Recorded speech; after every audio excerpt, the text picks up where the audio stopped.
నూలులో శతాబ్దాల గౌరవం, పట్టు పరంపరకు ప్రతీక, సంప్రదాయానికి శాశ్వత చిరునామా సఖీ. పౌర్ణమి రోజు హనుమత్ జయంతి అంటున్నారు. కాదు అసలు వైశాఖంలో వస్తుంది, చైత్రమాసంలో కాదు అని మరికొందరు అంటారు. హనుమంతుడికి సంబంధించి, ఆయన జయంతికి సంబంధించి చాలా రకాల కన్ఫ్యూజన్స్ ఉన్నాయి. మరి అసలు ఇప్పుడు వచ్చే ఈ పౌర్ణమి రోజు మనం ఏం చేయాలి, ఆచరించాల్సిన విధి విధానాలు ఏంటి, అసలు ఈ రోజుకి చైత్రమాసంలో వచ్చేదానికి వైశాఖ మాసంలో వచ్చేదానికి డిఫరెన్స్ ఏంటి, వీటన్నిటినీ కులంకుశంగా చర్చించి మనల్ని ధర్మబద్ధంగా ధర్మం వైపు నడిపించడానికి మనతో పాటు ప్రముఖ ఆస్ట్రాలజర్ బ్రహ్మశ్రీ నందిబట్ల శ్రీహరి శర్మ గురుగారు ఉన్నారు. నమస్తే గురుగారు. వాగర్థావివ సంపృక్తౌ వాగర్థ ప్రతివర్తయే జగతః పితరౌ వందే పార్వతీ పరమేశ్వరౌ ఆదిత్యాయ చ సోమాయ మంగళాయ బుధాయ చ గురుశుక్ర శనిభ్యశ్చ రాహవే కేతవే నమః.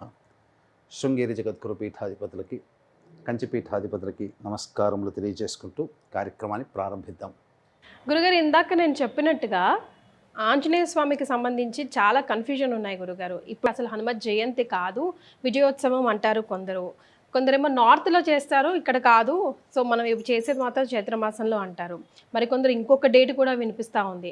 అసలు ఎప్పుడు వారి జయంతి తెలుసుకుందాం గురుగారు. హనుమంతుని జయంతి భవిష్యత్ బ్రహ్మ. ఇప్పుడున్నటువంటి బ్రహ్మకి ఆయు తీరిపోతే భవిష్యత్తులో ఆయనే బ్రహ్మగా మారుతారు. మరి అందుకే ఆయన యొక్క ఆరాధన అనుసరణీయమని కూడా చెప్పవచ్చు. అయితే ఈ హనుమత్ జయంతికి సంబంధించినటువంటి అనేకమైనటువంటి సందేహాస్పద నిర్ణయాలు మన గ్రంథాలలో చాలా ఉన్నాయి. అంటే ఇక్కడ ఇతమిద్ధంగా వీరి యొక్క జన్మతిథి ఇది అని మన గ్రంథాలు కూడా సవివరంగా ఇవ్వలేకపోతున్నాయి. ఎందుకంటే చాలామంది మనకు నార్త్ సైడ్ కనుక చూసుకుంటే చైత్ర పౌర్ణమి రోజునే హనుమత్ జయంతి జరుపుతారు. అది ఆచారం. మన తెలంగాణ ప్రాంతంలో కూడా కొంత ఫాలో అవుతున్నారు. కానీ ఆంధ్ర తదితర కర్ణాటక తదితర ప్రాంతాల్లోకి వెళితే వైశాఖ బహుళ దశమి తిథి రోజున హనుమంతుల వారి జయంతి అని చెప్పడం జరుగుతుంది. అందుకనే ఎందుకు కర్ణాటక హంపి దగ్గర ఉన్నటువంటి క్షేత్రంలోనే హనుమంతుల వారి యొక్క జన్మ జరిగిందని చెప్పి మనకు చెప్పబడుతుంది. అంతేకాకుండా మనకు ధర్మసింధు, నిర్ణయ సింధు అనేటువంటి యొక్క ప్రధానమైనటువంటి ధర్మ గ్రంథాల ప్రకారం కనుక చూసుకున్నట్లయితే కార్తీక మాసము కృష్ణపక్షము అంటే అమావాస్య ముందు రోజు చతుర్దశి తిథి మేషలగ్నములో స్వాతి నక్షత్రంలో మంగళవారం రోజున హనుమంతుల వారి జన్మ రాత్రి సమయంలో జరిగింది అని చెప్పబడుతుంది. పుట్టిన తోడనే తెల్లవారే కార్తీక మాసం అప్పుడు అమావాస్య సూర్యగ్రహణంగా ఉన్నటువంటి కారణం చేత మెరిసేటువంటి పండుని చూసినటువంటి హనుమంతులు పుట్టిన వెంబడే అది పండుగ భావించి తినబోతుంటే ఆ విధంగా సూర్యుడు ఇంద్రుడు అడ్డుపడడం, ఇవన్నీ ఆ వజ్రాయుధంతో హనుమ అంటే దవడలు అని అర్థం. సంస్కృతంలో హనువులు, హనువు అంటే దవడ అని అర్థం. దవడ మీద దెబ్బ తగినది కాబట్టి అప్పటి నుంచి హనుమంతుడు అయ్యాడు. అది ఆయన పేరు అది అలా వచ్చింది. హనువులు అంటే దవడలు అని అర్థం. ఇక్కడ దెబ్బ తగిలింది ఎందుకంటే నోట ఖర్చుకున్నాడు కదా, ఆ ఖర్చుకున్నటువంటి సూర్యుని వదిలిపెట్టాలంటే దెబ్బ తగిలితే కదా ఆ నోరు తెరుస్తారు. అలా ఆ విధంగా ఇంద్రుడి యొక్క వజ్రాయుధంతో అప్పుడు సొమ్మసిల్లి పడిపోయినటువంటి ఆ యొక్క హనుమంతుడి యొక్క తల్లి, హనుమంతుడిని చూసి తల్లి అంజనాదేవి చాలా బాధపడుతుంటే తండ్రి వాయునందుడు వాయుస్తంభనం అయిపోయాడు. లోకాలన్నీ తల్లడిల్లిపోతే ఆ యొక్క దంపతులు వాయువుని అంజలీదేవిని వీళ్ళని శాంతపరచడం కోసం ఆ హనుమంతుడికి అనేక వరాలు, చిరంజీవత్వము, భవిష్యత్ బ్రహ్మ వరము కూడా బ్రహ్మ వచ్చి ఇచ్చాడు. అన్ని ఇచ్చిన తర్వాత చేసిన తర్వాత అప్పటికి ఈ వరాలతో అతనికి ఎనలేని గొప్ప శక్తి వచ్చింది. మనకు శివపురాణం ప్రకారము, రామాయణం ప్రకారము చైత్ర పౌర్ణమి రోజునే హనుమంతుని యొక్క జయంతి చేసుకునే సందర్భం ఆనవాయితీగా అనేక యుగాల నుంచి మనకు వస్తుంది. కాబట్టి మనకు మిగతా విషయాలతో సంబంధం లేకుండా ఆనవాయితీగా యుగ యుగాల నుంచి వస్తున్నటువంటిది మాత్రం చైత్ర పౌర్ణమి అని, మన తెలుగునాట వైశాఖ బహుళ దశమి రోజునని చెప్పడం జరుగుతుంది. అంతేకాకుండానమ్మా మరి ఒక వింత గాథ ఉంది. ఇప్పుడు గనక చెబితే ఇప్పటి వరకు బహుశా ఎవరు తెలుసుకుని ఉండకపోవచ్చు. ఇది తెలిసిన తర్వాత ఇది కూడా వాస్తవమేమో అన్నట్టుగా ఒక వింత కథ కూడా ప్రచారంలో ఉంది. సాక్షాత్తు హనుమంతుల వారు రాముడికి భక్తుడని అనుకుంటారు, అంతే కదా గురుగారు. కానీ ఇక్కడ రాముడి సోదరుడు అని కూడా చెప్పవచ్చు ఈ కథను అనుసరించి. హనుమంతుడు హనుమంతుడు ఎలా గురుగారు? మనకు దశరథుడు సంతానం కోసం పుత్రకామేష్టి యాగం చేశాడు కదా. చేశారు. చేసిన తర్వాత లలితా అమ్మవారి యొక్క అనుగ్రహం, లలితా నవరాత్రుల్లో నవాన్నిక దీక్షగా చేశారు. ఎవరు చేయించారు? ఋష్యశృంగుడు. తన అల్లుడైనటువంటి ఋష్యశృంగ మహర్షి ఆధ్వర్యంలో 3 భార్యల్ని పక్కన కూర్చోబెట్టుకొని పుత్రకామేష్టి యాగము చైత్రమాసము పాఠ్యం నుంచి ప్రారంభం చేసి నవాన్నిక దీక్షగా 9 రోజులు దీక్షగా చేసిన తదనంతరం ఆ యొక్క సంబంధించినటువంటి దీక్ష వలన యజ్ఞపురుషుడు ఉద్భవించి యజ్ఞప్రసాదముగా బియ్యము, గుడము అంటే బెల్లము మరియు పాలు ఇవన్నీ ఇచ్చి ఋష్యశృంగునికి ఇచ్చి పాయసాన్నము తయారు చేసి దశరథుడికి ఇయ్యవయ్యా, అతను తన భార్యలకు అందిస్తాడు, ఆ ప్రసాదము తినడం ద్వారా సంతానం కలుగుతుందని చెప్పి యజ్ఞపురుషుడిచ్చి అంతర్ధానం అయిపోతాడు. ఆ విధంగా ఋష్యశృంగ మహర్షి ఆ దశరథుడికి ఆ ప్రసాదం అంతా కూడా పాయసాన్నం తయారు చేసి దశరథుల వారికి ఇస్తారు. అయితే ఆ యొక్క ప్రసాద భాగము మొట్టమొదటి పట్టమహిషి కౌసల్యాదేవి, సుమిత్ర, ఆఖరణ కైకేయి కదా. కైకేయి మనసులో ఏమనుకుందంటే నేను ఎంతో ఇష్టమైన భార్యని కదా, మొట్టమొదట నాకే ప్రసాదం పెడతాడేమో అనుకున్నది. కానీ వరుస క్రమంలో కౌసల్యకి సుమిత్రకి ఇచ్చిన తర్వాత కైకేయికి ఇచ్చింది. చేతిలో పట్టుకుంటుంది, నాకు ఇయ్యలేదుగా అని చెప్పేసి బాధపడుతూ అలా చేతిలో పట్టుకొని ఆకాశంలో ఇలా ఎదురు చూస్తూ కూర్చున్నది, బాధపడుతూ నాకు ఇవ్వలేదని బొంగమూతి పెట్టుకొని. అలక పాన్పు, ప్రసాదం భుజించలేదు. అయితే ఇక్కడ జరిగిన విషయం ఏంటనంటే అలా పట్టుకున్నప్పుడు ఆ యొక్క ప్రసాదాన్ని ఒక గ్రద్ద తీసుకొని పోయింది. ఆ తీసుకొని పోయిన తర్వాత ఎక్కడ వదిలిపెట్టింది? దీనికి ఇక్కడ చూసుకుంటే కేసరి మరియు అంజనాదేవి దంపతులు ఇద్దరు. ఆ అంజనాదేవి ఏంటనంటే నాకు గొప్పదైనటువంటి కుమారుడు, మహాబల పరాక్రమవంతుడైనటువంటి కుమారుడు కావాలని చెప్పి ఘోరమైనటువంటి తపస్సు చేసింది. అంతటా ఈశ్వరుడు ప్రత్యక్షమై 12 రుద్రులలో మహాపరాక్రమవంతుడైనటువంటి మహారుద్రుని యొక్క అంశ నీలో పడుతుంది, కాబట్టి నీవు అంజలి ఘటిస్తూ నీవు ఉపాసన చెయ్యి అంజనా, నీకు ప్రసాదం పడుతుంది. ఆ ప్రసాదాన్ని భుజించిన వెంబడే నా 12 రుద్రుల్లో మహాపరాక్రమవంతుడైనటువంటి 11 రుద్రుడు నీ గర్భంలో జన్మిస్తాడు అని చెప్పి శివుడు వరం ఇస్తాడు. వరం ఇవ్వగానే అంజలి ఘటిస్తూ ఇలా ఉంటుంది అంజనీదేవి.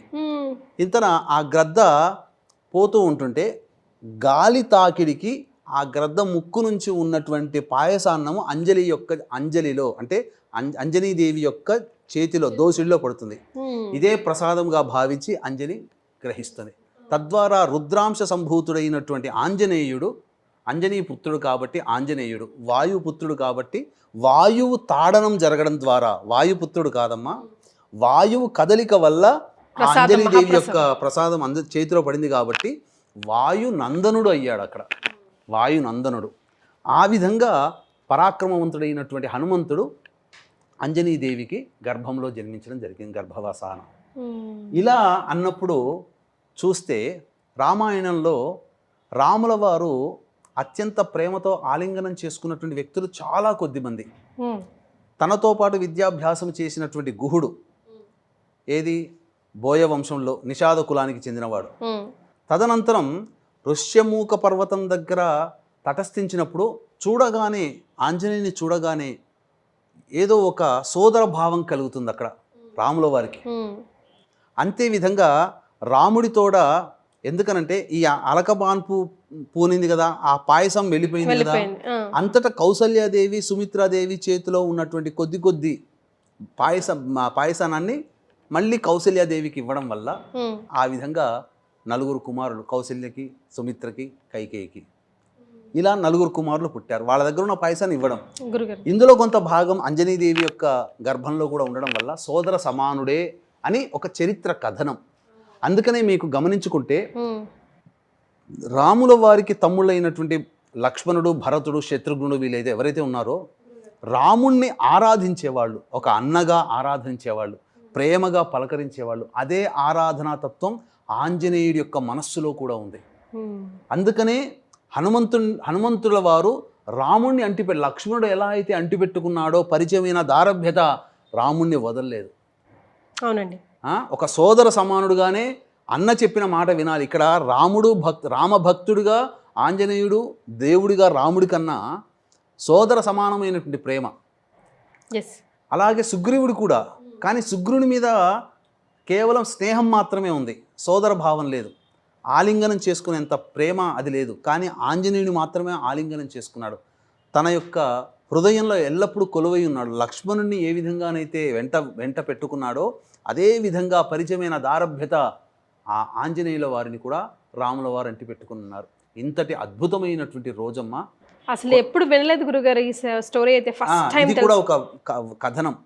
అందుకనే రాముల వారు నవమి నాడు పుడితే కొన్ని రోజుల తదనంతరం పౌర్ణమి రోజున ఆంజనేయ స్వామి వారి జయంతిగా మహారాష్ట్ర తదితర నార్త్ సైడు ప్రాంతాల్లో జరుపుకుంటారు. తగు పరిహారాలు చేసుకుని ఉంటే గనక ఆంజనేయ స్వామి యొక్క అనుగ్రహం కలిగి శనిపీడలు తొలగిపోతాయి, భయములు తొలగిపోతాయి అని చెప్పవచ్చమ్మా. ఎస్. మరి ఆస్పిషియస్ డే రోజు గురుగారు మనం ఎలాంటి పరిహారాలు పాటించాలి, విధి విధానాలు ఏం పాటించాలి, దీన్ని పూర్తిగా సంపూర్ణంగా ఉపయోగించుకోవాలంటే ఏం చేయాలి? ప్రధానంగా మనకు శాస్త్ర ప్రకారం చెప్పబడి ఉన్నటువంటిది ఏంటంటే, ఉదయాన్నే కాలకృత్యాదులన్నీ తీర్చుకొని హనుమత్ దేవాలయానికి చేరుకోవాలమ్మా. హనుమత్ దేవాలయానికి చేరుకున్న తర్వాత హనుమంతుల వారికి నూనెలో, నల్ల నువ్వుల నూనెలో ఈ సింధూరము కలిపి స్వామివారికి తాపడం చేయడం, సింధూరం కలపడం, ఇది చాలా ఇష్టమైనటువంటిది స్వాముల వారికి.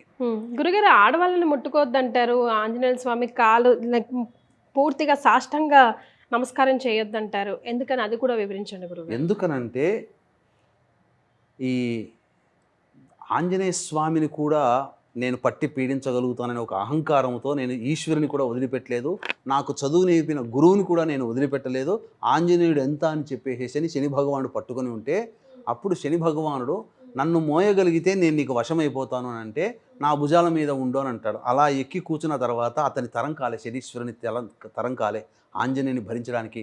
నన్ను రక్షించు, నన్ను ఏమి ఇబ్బంది పెట్టకు అని అంటే, నన్ను ఆశ్రయించిన భక్తులని నువ్వు గనక ఇబ్బంది పెడితే పెట్టను అని అంటేనే నేను వదిలిపెడతాను అని చెప్పడంతో అప్పటి నుంచి ఆంజనేయుల వారు శనీశ్వరుని దగ్గర మాట తీసుకుంటారు.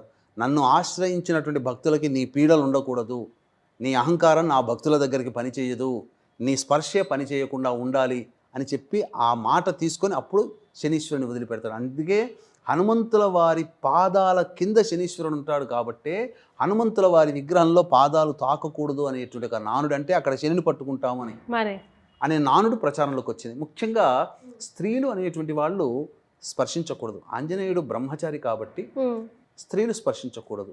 కానీ ఇద్దరు భార్యలను కూడా చెబుతూ ఉంటుంటారు. అది ఇక్కడ కాదమ్మా, మరి వచ్చే భవిష్యత్ కల్పనలో భాగంగా సువర్చలాదేవి ఎదురు చూస్తూ ఉంటుందట భార్యగా అవ్వడం కోసం.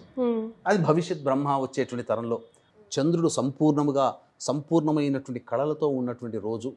ఆ రోజున కొన్ని పరిహారాలు చేసుకోవాలి. అందుకే వీక్షించేటువంటి ప్రేక్షకులుగా ఏమా పరిహారాలను తెలియజేస్తాను. అందుకనే ఇంకా ప్రధానంగా ఇంతటి అద్భుతమైనటువంటి శక్తివంతమైన రోజున గురుగారు ఈ యొక్క ఆంజనేయుడి యొక్క అనుగ్రహం అందరికీ కలగాలనే ఉద్దేశంతో ఆంజనేయుని ఎక్కడ పెడతారమ్మా? మీరు ఎక్కడైనా చూస్తే హైవేల్లో చూసినా మెయిన్ హైవే రోడ్డు మీద పెద్ద పెద్ద విగ్రహాలు పెడతారు. అవునండి.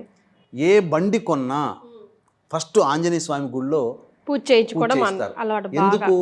ప్రమాదాల నుంచి రక్షించేవాడు ఆంజనేయుడు. అలాగే ఆ రోజున ఆంజనేయ స్వామికి అంటే ప్రధానంగా మనం గమనించుకుంటేనమ్మా, ఈ హనుమత్ జయంతి అనేటువంటిది గురువారము కానీ శనివారము కానీ రావడం చాలా అరుదుగా వస్తుంది. అత్యంత అరుదుగా వస్తున్నటువంటి రోజు గురువారమైనా శనివారం వచ్చినా చైత్ర పౌర్ణమి అద్భుతమైన రోజుగా మనకు ధర్మసింధులో చెప్పబడి ఉంది. కాబట్టి ఆ రోజున ఆంజనేయ స్వామి దేవాలయానికి చేరుకొని శ్రీరామనామ జపం చేస్తూ 27 ప్రదక్షిణలు చేసి 8 సార్లు హనుమాన్ చాలీసా పారాయణం చేసినటువంటి వాళ్ళకి శనిపీడలు తొలగిపోతాయి.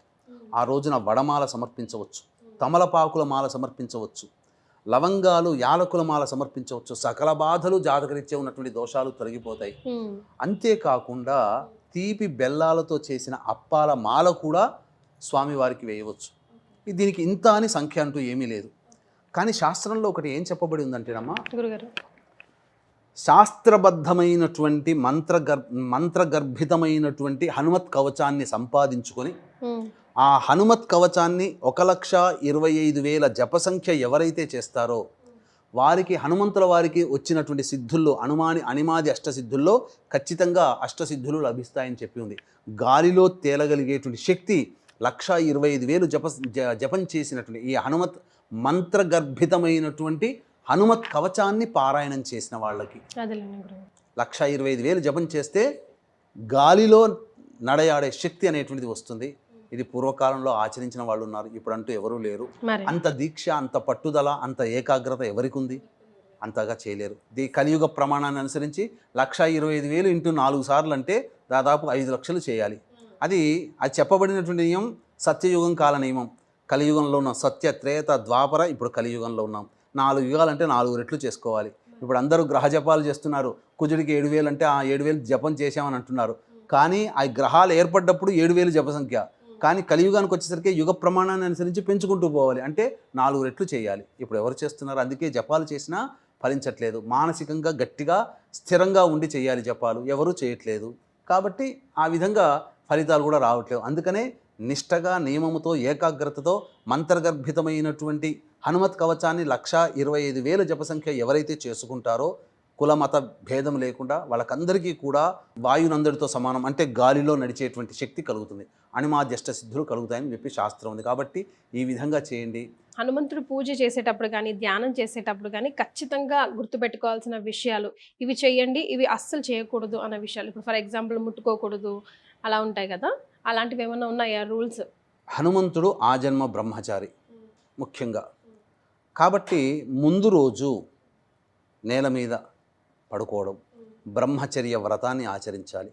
మద్యపానము, ధూమపానము, మాంసాహారము లాంటివి చేయించాలి. ముఖ్యంగా హనుమంతుడు సూర్యుని దగ్గర ఉపాసన చేసుకున్నాడు. ఉపాసన అన్ని మంత్రాలు, వేదాలు చదువుకున్నాడు. కాబట్టి సూర్యోపాసన చెయ్యాలి. అంటే హనుమంతుని యొక్క దివ్యానుగ్రహం కలగాలంటే ప్రతి వ్యక్తి సూర్యుడి కంటే ముందే నిద్రలేచి కాలకృత్యాదులు తీర్చుకొని సూర్యునికి నమస్కారం చేస్తే హనుమంతుని యొక్క అనుగ్రహం కలుగుతుంది. శ్రీరాముడిని మనసులో కనీసం శ్రీరామ అని చదువుకున్నా చాలు. ప్రతిరోజు శ్రీరాముడు కొలువై ఉన్నటువంటి దేహం కదా ఆంజనేయుడిది. కాబట్టి ఎవరు శ్రీరామ అంటే అక్కడికి వచ్చి చేరుతాడు. కాబట్టి ఆ పూజలో కూడా శ్రీరామ నామ జపం చేసుకుంటూ ఆ రోజు కనుక ఎంత ఉంటే తన నామం కంటే తన దేవుడైనటువంటి శ్రీరాముణ్ణి అర్చించినటువంటి వాళ్ళకే తొందరగా చేరుకుంటాడట. కాబట్టి శ్రీరామ నామ జపం చేయాలి ఆ రోజున, పౌర్ణమి రోజున. రైట్. అసలు కొత్త విషయం తెలుసుకున్నాం గురుగారు మేమంతా. హనుమంతుడు మహాభక్తుడు అఫ్ కోర్స్, కానీ ఆయనకి సోదరుడు, ఎవరికి? రాముడికి సోదరుడు కూడా తెలుసుకున్నామండి. చాలా సంతోషం, ధన్యవాదాలు. సర్వం శ్రీ ఉమామహేశ్వర పరబ్రహ్మ.